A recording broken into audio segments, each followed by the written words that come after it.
Hello, everyone, and welcome back to The Rundown. I will be your host today, Craig DeLuz, coming at you from the West Coast, the left coast, behind the Iron Curtain, otherwise known as the Sierras. And while normally I am not alone, today it's just going to be you and I, and we are going to enjoy this wonderful day we better know as Hump Day.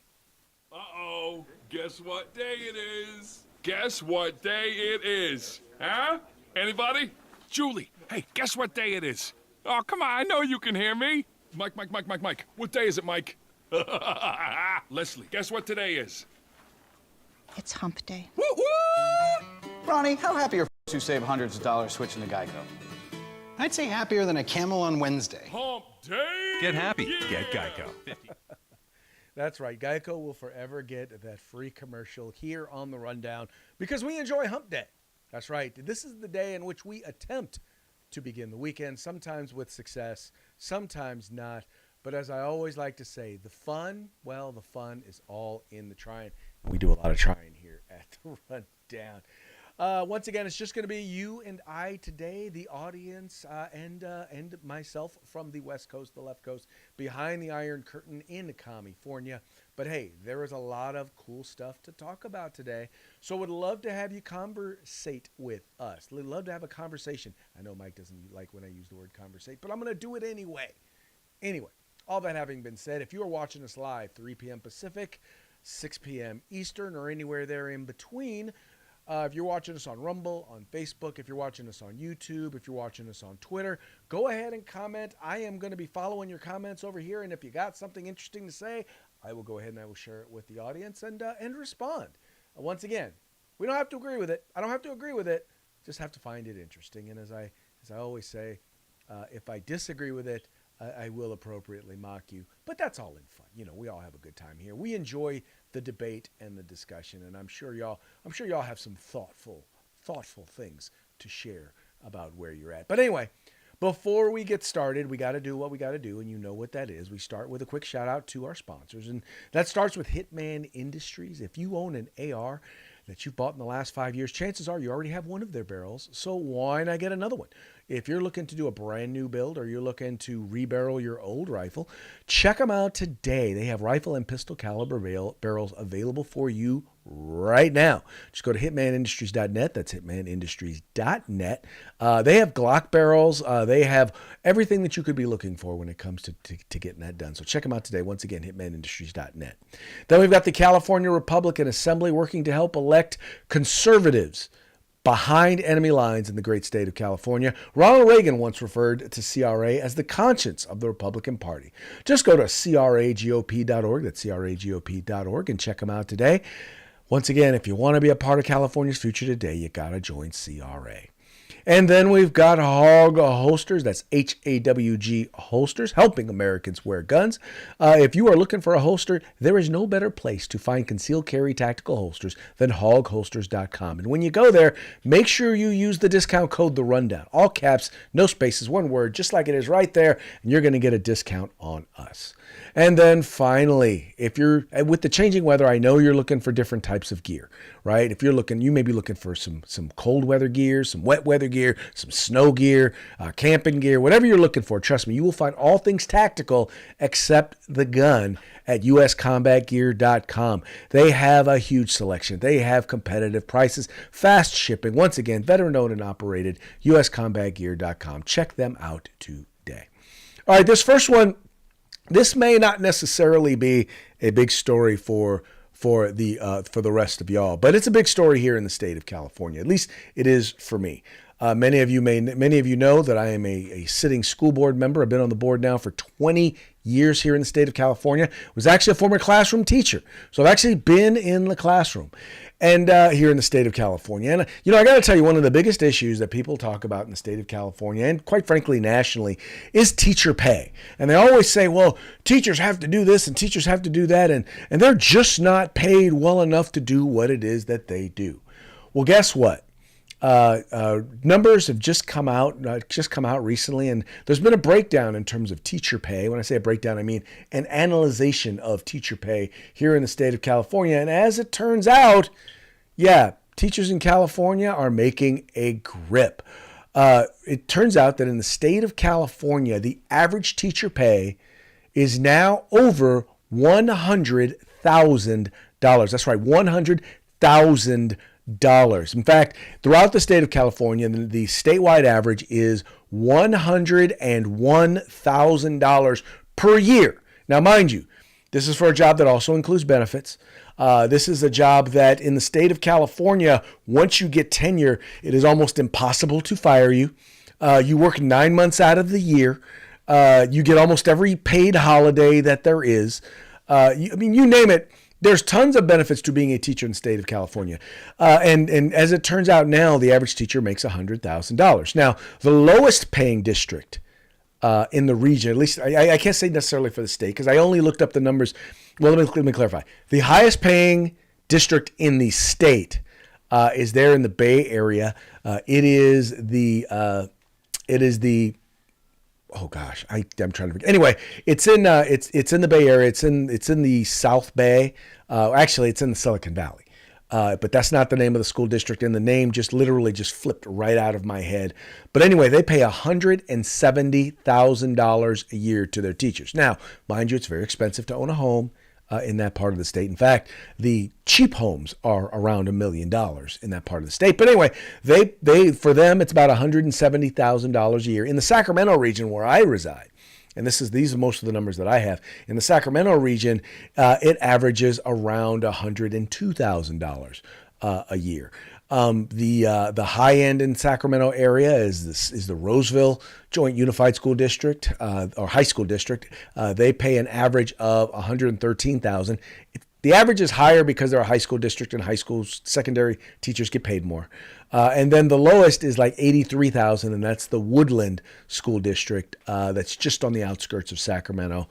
What would that be? That would probably be west of Sacramento, northwest of Sacramento, just past the Sacramento airport for those who are listening in listening in Northern California. In any case, that's a lot of money for the average teacher to be making. That means when they say average, that means there are teachers who earn more and teachers who earn less. Now, mind you, the comparison or the argument in many of these cases, in many of these places, before this information even came out, there was a piece over at Axios basically saying that California's high teacher pay still isn't enough, meaning that there are organizations, that there are people on the left, there are people in the unions who still believe that teachers need to get paid more money. Now, I got to be honest with you. I got a little bit of a problem with this. I have a major problem with this because the average wage in California, the average job wage in California, unfortunately, the only numbers I could find statewide when it comes to figuring out salaries, the only numbers I could find statewide were from 2022, right? So it didn't really address some of the inflation, some of the gains over the last couple of years for teachers. But even then, the average wage for the average job, period, was in the 40s, right? Like 46,000. The average with a college degree, the average higher end job was like 56,000. So teachers, classroom teachers, the average classroom teacher is still making way more than the average person. Now, mind you, the amount that they're earning, the $100 and the $101,000 a year, that's 6% over last year, but it also represents a 31% increase in salaries from the 2015-2016 school year. And the argument that they largely make as to why they need more money is because of cost of living in the state of California. Well, California costs more. Well, guess what? You already get paid more in California.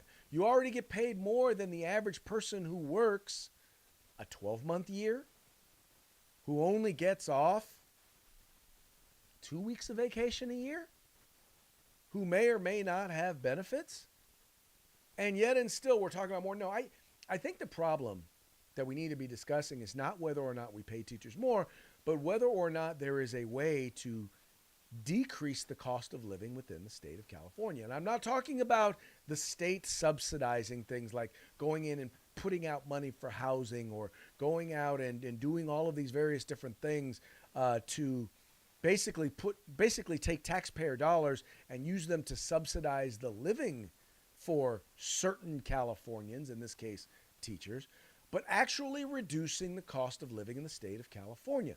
Many people don't know that the high cost of housing in the state of California is a result of environmental policy and land use policy in the state of California. Between fees and taxes and regulation to build a unit of single-family housing in the state of California, those things add over $100,000 of cost per unit before you before you dig one hole, before you move one piece of dirt. You've dropped $100,000 or more on the cost of single-family housing in the state of California. When you take a look at grocery costs, for example, things like bacon, things like chicken, things like eggs, the cost of all of those is pushed up because of regulations here in California. The fact that all pork in California has to meet, or sold in California has to meet a certain standard. All eggs sold in the state of California have to meet the California standard, meaning it decreases supply because a lot of people out of state aren't going to bother to meet those standards because they're ridiculous and expensive.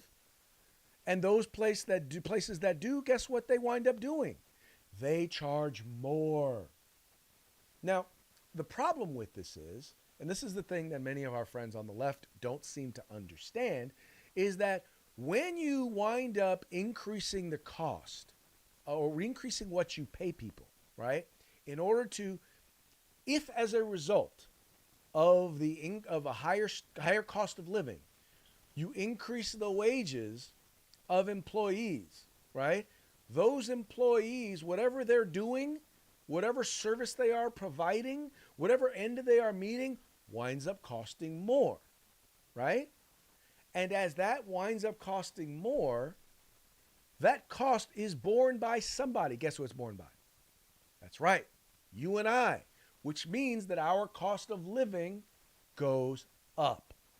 That's right. That's why when you increase the mandated minimum wage, the cost of those products, of the products and services that are provided by those who earn minimum wage, the cost goes up. And the people who utilize those services, guess what? Their cost of living goes up. When their cost of living goes up, they then say, I need more money. And when you pay them more money, whatever goods and services that they're providing, the cost goes up. It is a deadly circle because it's not, and by the way, and this circle is not controlled by the market. The market does not determine this. It is government taxes, government fees, and government regulations that are pushing up this increase. And when you do it based on wages, let's be honest, doesn't really matter the business that you have. The greatest cost that 90% of businesses have is people. It is the most expensive resource that they have. And when you drive up the costs, in particularly artificially, you drive up the costs without adding value, you wind up perverting the costs of that product, good, or service. It's basic economics. Please take a moment. Thomas Sowell wrote a great book on it. It's called Basic Economics.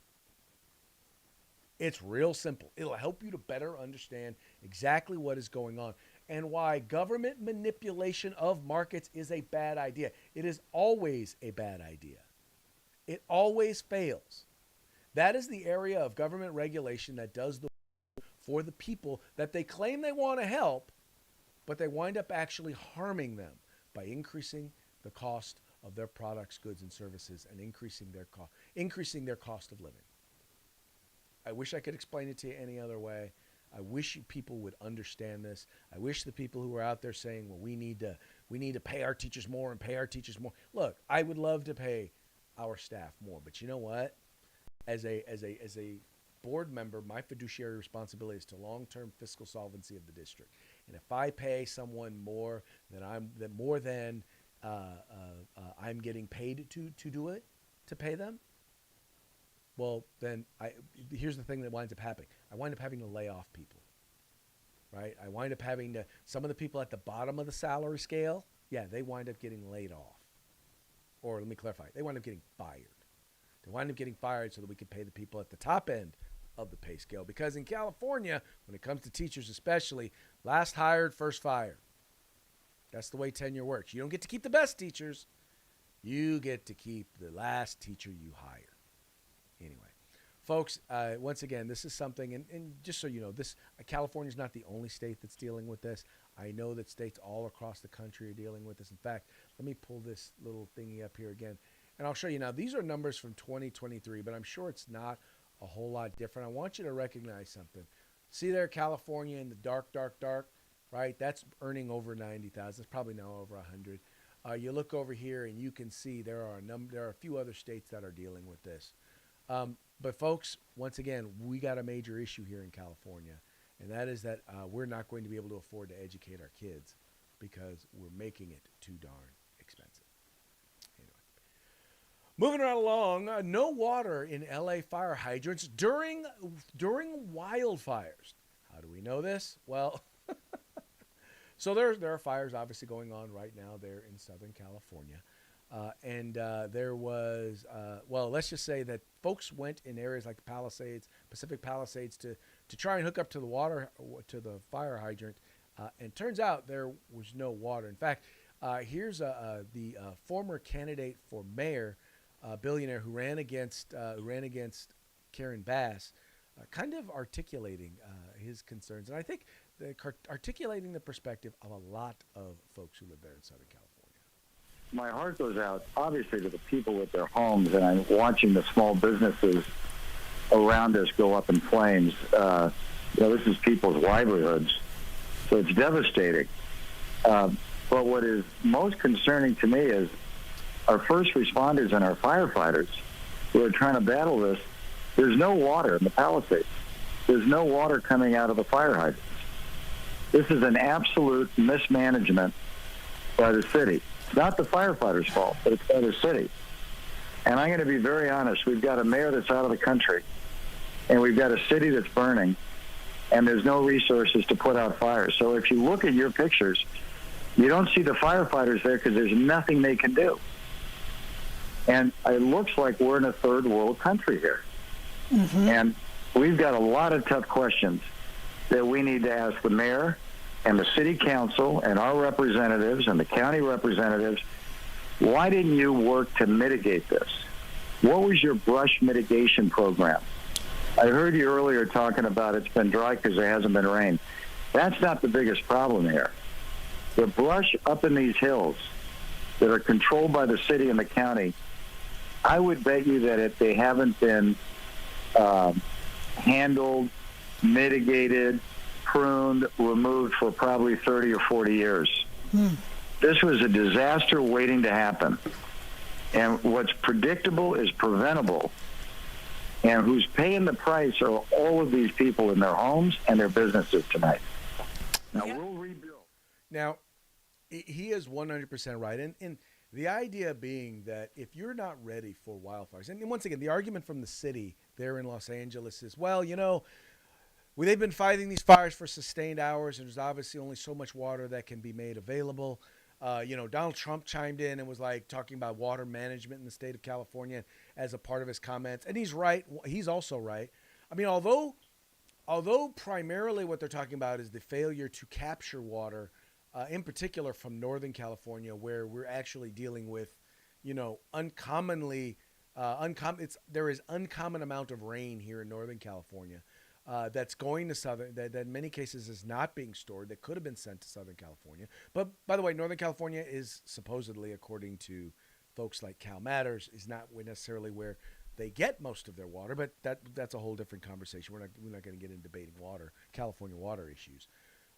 But the one thing that he's in particular right about has to do with brush management. The reason why these fires are lasting so long, one of the reasons why they are so sustained, has nothing to do with climate change, as the left oftentimes would have you believe. Most of it has to do with their complete and utter failure, and I'll say it again, their complete and utter failure when it comes to brush management, when it comes to dealing with the sorts of things that dealing with the fuel. Are you cutting trees? Are you selectively cutting trees? Are you dealing with brush management? And the main thing that's causing these fires to spread is brush. The main issue in this particular case is going to be brush. And this is what happens when you have a city council, when you have politicians who are more worried about DEI, who are more worried about LGBTQ, that are more worried about equity than they are about doing their jobs. One of the things about being on a city council that you learn when you start following city politics is most of the issues that you deal with are not the big political issues that you see in the news. It's, it's potholes, it's underground electrical lines, it's dealing with water and sewage, it's dealing with brush management and park management and all of this sort of stuff that is the non-sexy stuff, but it's also should be the non-controversial stuff. It ought to be the stuff that we're like, hey, this is what we do. This is our job as a city council. But so many of these folks want to get into the state legislature, get into Congress, or get into big-time politics that they're not focused on the job that they were hired to do. And that is to deal with the stop signs and the street lights and the potholes. That's not sexy. That doesn't win you. That doesn't get you where you want to go in big city politics. So they ignore it. And now you see what you get there in the city of LA. People in major cities now dealing with their homes burning down. Once again, largely because the government's not doing their job. Anyway, moving right along, Biden. I meant what I said about the Hunter pardon. That's right. In a recent interview that he did with the USA Today, Joe Biden made it very clear that when he said he was not going to pardon his son, he really meant it. He was not lying when he said that. In fact, here Biden claims he meant what I said with promise not to pardon Hunter, hopes it doesn't set a precedent. It says here, President Biden still claims he, quote, meant what I said when he pledged not to pardon his son, Hunter, admitting in a new interview that he hoped it didn't set a precedent for future presidents to abuse pardon powers. The president repeatedly promised not to pardon his son before reversing course last month and granted clemency to Hunter for all offenses against the United States he committed or may have committed from January 1st, 2014 to December 1st, 2024. It also spared him from sentencing on federal cases involving tax charges and felony gun charges.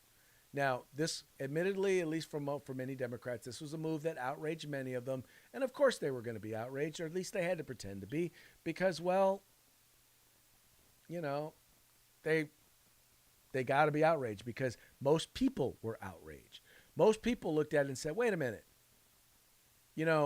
We keep talking about, most Democrats kept saying, we keep talking about this two-tier justice system and how low-income people of color don't get justice. But rich white people do, and then you turn around and you pardon your son who happens to be a rich white person.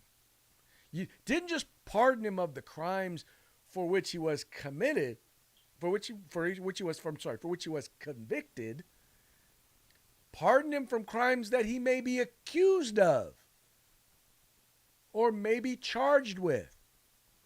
Not just over the last couple of years, but going back more than a decade.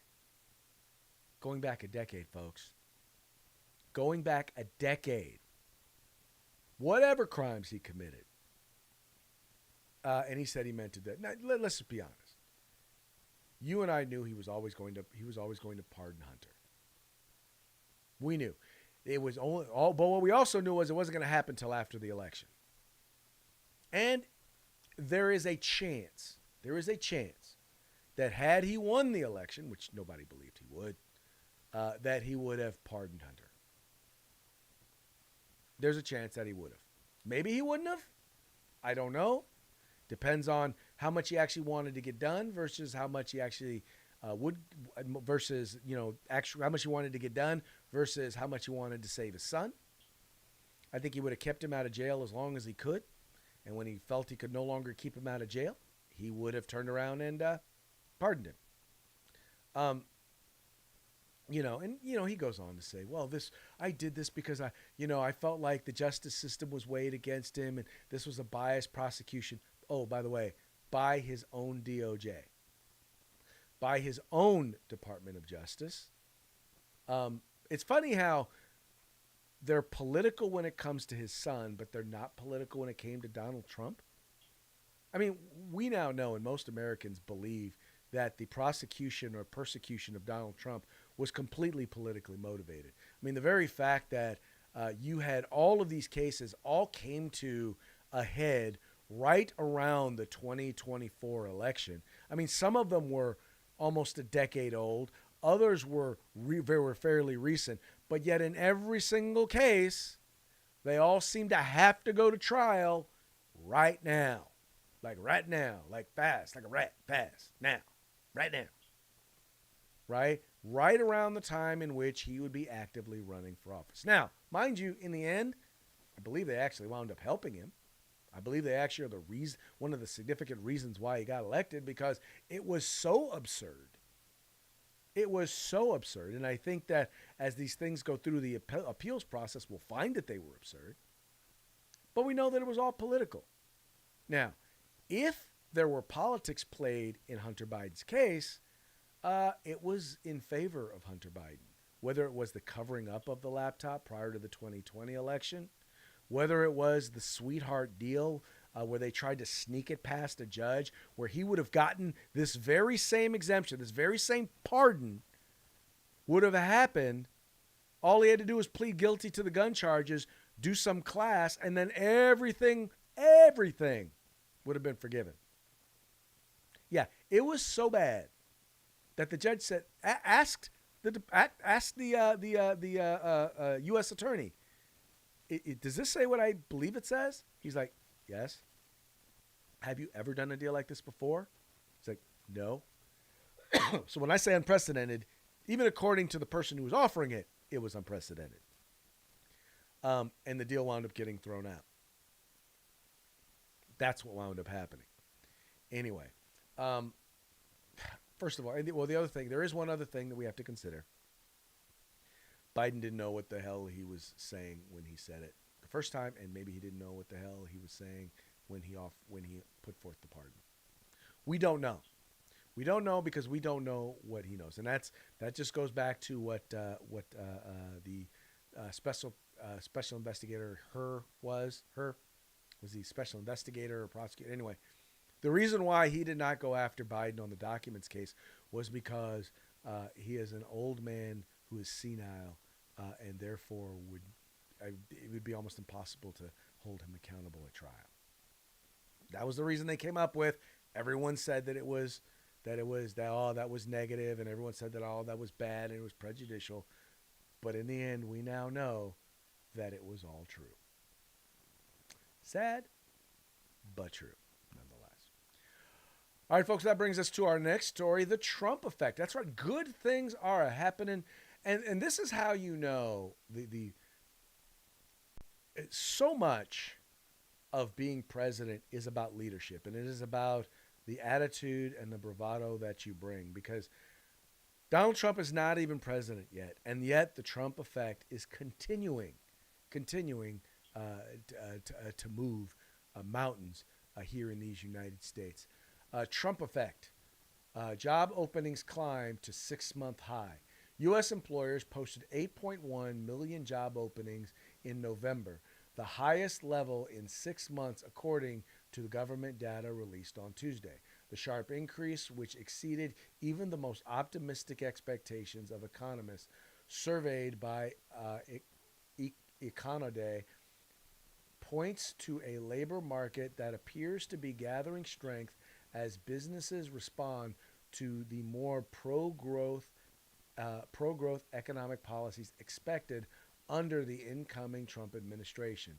The median expectation was for 7.65 million openings, and the top of the range was 7.8 million. Now, understand that Democrats will say, well, this is Bidenomics just working. This is Bidenomics working. If he had a chance to keep going, we would have seen even more jobs. No, we wouldn't. The difference here is that employers are recognizing that it's going to be easier to hire. It's going to be easier to employ. It's going to be easier to grow. And when I say easier, I mean it's going to be less expensive. It means it's going to be less regulations, less fees. It means it's going to be less taxes, meaning it's going to be more profitable to expand their opportunities to produce products, goods, and services here in the United States than it otherwise would have been. Right? They're recognizing that, well, if I open up something in a foreign country and try to bring that stuff here, I'm going to wind up paying a tariff. So I'm not going to do that. I'm going to open up that product, good, or service. I'm going to manufacture that. I'm going to provide that right here in these United States because it will be cheaper and I will make more money. That's what this is. That is the Trump effect. And that is because people know and understand. And they have 4 years of experience. They know what to expect when it comes to these things with Donald Trump. That's why they're doing it.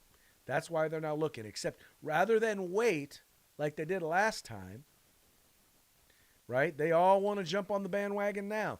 Get in there now. Start priming the pump now so that as soon as Trump takes office, January 20th, they can hit the ground running. You might recall that the first full quarter, which was the second quarter, right after the second quarter, or the second quarter, Q2 in 2017, was the first time since before Barack Obama became president that we saw economic growth over 3%. That's right. It never happened during the Obama administration. Obama made it clear the new normal was sub 2%. 2% growth was the max. But then we started seeing it over 3% under Donald Trump. And that is because one of the first things that Donald Trump did when he came in, he made it easier to drill, baby, drill. He started proposing tax cuts, and he cut regulation. Duh. That's what wound up happening. Then he also went after people who were looking at building or expanding their plants outside of the United States and told them, if you do that, you're going to have to pay a tariff. You're going to have to pay fees and taxes. It'll be cheaper for you to expand your businesses right here in these United States. Manufacture your products here. Provide your service here. You'll make more money. And guess what they did? They did just that. They made more money. They paid more in taxes. Even though they cut taxes, even though he reduced taxes, more revenue came in. And, it was predictable because, anyway, it was predictable. History told us that it was predictable, but, they didn't believe him. I believe him. I believe him now. And I think a lot of people believe him. A lot of people in the business community, a lot of employers believe him. That's the reason why they're on it now. That's the reason why they're getting that jump start now, so that when the good times start rolling, the money will already be a-flowing. Anyway, good news, good stuff from Mr. President. All right, folks. Well, hey, that is now going to bring us to our parting shots. Parting shots are brought to you by Hog Holsters. Just go to hogholsters.com. Use the discount code The Rundown, all caps, no spaces, one word, and get your Hog Holster today. All right, this first one is going to come to you. This first one, well, first of all three of these, well, not all three because there's a fourth one. Three of these are going to come to you from the Babylon Bee, fake news that you can count on. Now, in order to understand the first one, you really have to listen to Sunny Holstead of The View and listen to her comparing January 6th to something that, well, I don't think it quite should be compared to. January 6th was an atrocity. It was one of the worst moments in American history. And when you think about the worst moments in American history, like World War II, things that happened, like the Holocaust, chattel slavery, we need to never forget, because past becomes prologue if you forget. That's right. This is the worst. This is worse than the Holocaust, shouts Sonny Hostin after barista forgets to put cream in her coffee. Yeah, that's the comparison that she wants to make. I'm sorry, but yeah, you don't get to compare January 6th where, I mean, I'm sorry. By no standard is January 6th anything close to the Holocaust where millions of people died.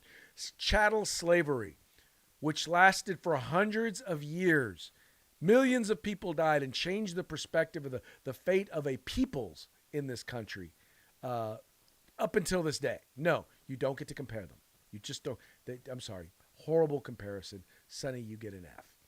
Also coming to us from the Babylon Bee, Newsom assures wildfire victims he is diverting millions of dollars to emergency DEI initiatives because diversity, equity, and inclusion is more important than anything.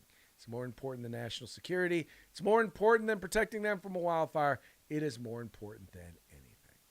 And now, by the way, also yesterday we talked a lot about our good friend Mr. Mark Zuckerberg, deciding to come around on the issue of free speech. Well, here you have overjoyed Trump runs out to greet prodigal son Mark Zuckerberg. Yeah, that one is just funny. All right, this last one here, I got to tell you, Vivek Ramaswamy has been catching a lot of grief over something that he said regarding the whole American exceptionalism and our overemphasis or lack of emphasis on academics and not pushing the right things and the challenges of American culture. You may or may not agree with this particular comedical sketch, but I find it funny, so I'm going to share it anyway. Very, very passionate people, my MAGA friends, and I respect their passion to some extent. I do. They're like, man, Ronnie, I love America. I would die for this country. And I believe them. I believe they love America, and I believe they would die for this country, which is very admirable. But it's like, man, you're willing to die for your country. Aren't you willing to learn math? Also for your country, like do both for your country. Because I know you want to die for your country, but we're losing the engineering jobs to Asia right now. So we need less people to die for the country. You want people to do their homework for the country. Like do your homework for your country. Like actually sit down and show the working and like do that's a more efficient way to show your patriotism. Like if you take that I want to die energy and you put it into homework, you will fucking top the school. I'm telling you, it's sky's the limit. You'll solve a lot of problems. You'll create a lot of jobs. You'll increase the GDP. Okay, just like do your homework for your country. Do your homework for your country. And I agree. And by the way, I'll just tell you, a lot of MAGA folks, these are also folks who generally tend to homeschool. These are people who believe in providing quality education. And obviously, if you're providing quality education, you're teaching kids how to read, write, and do what? Oh, yeah, arithmetic. But yeah, no, we need to do better in general, folks, when it comes to math, engineering, science. We need to do better as a country. And I realize when I say we, I realize some of us are doing better. A lot of us aren't. Let's encourage some of those who are members of the MAGA movement to do better. Just saying. Not saying, just saying. But anyway, I found that one to be funny.